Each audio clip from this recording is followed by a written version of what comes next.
Question کیا کہ broiler جو چکن ہے ہمارے ہاں فارمی مرغی جس کو کہتے ہیں، اس کا کھانا کیسا ہے؟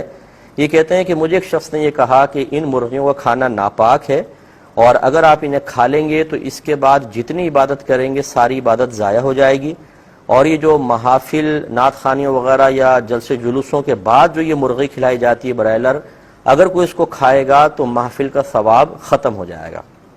کیا حکم شرع ہے؟ دیکھیں، پہلی بات تو یہ کہ جس شخص نے بھی یہ کہا وہ انتہائی جاہل انسان ہے، اور جاہل کو جاہل کہیں وہ برا مانتا ہے۔ نبی کریم صلی اللہ علیہ وسلم نے واضح فرمایا کہ جو بغیر علم کے فتویٰ دے اس پر زمین و آسمان کے تمام فرشتے لعنت کرتے ہیں۔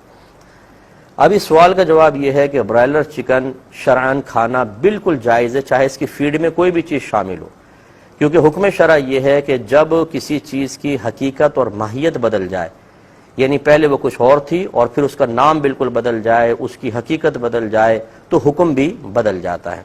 لہذا اس کی اگر فیڈ میں کچھ بھی ناپاک چیزیں تھیں فرض کر لیں، لیکن جب مرغے نے کھائیں اور وہ پھر تمام فیڈ اس کی جو تھی وہ گوشت میں تبدیل ہو گئی، تو گوشت کی ماہیت علیحدہ، حقیقت بالکل علیحدہ ہوتی ہے، نہ اس فیڈ کی کوئی سمیل وغیرہ گوشت کے اندر موجود ہوتی ہے، تو اب اس کو کھانا پینا بالکل شرعاً جائز ہے۔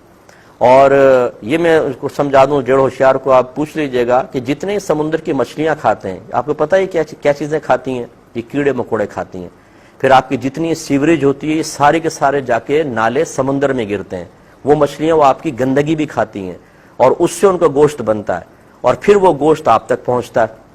وہ تو بڑے مزے سے کھا لیتا ہے، اس پہ فتویٰ نہیں دیتے، اور اس پر فتویٰ دے رہے ہیں۔ یہ غلط قسم کا فتویٰ ہے۔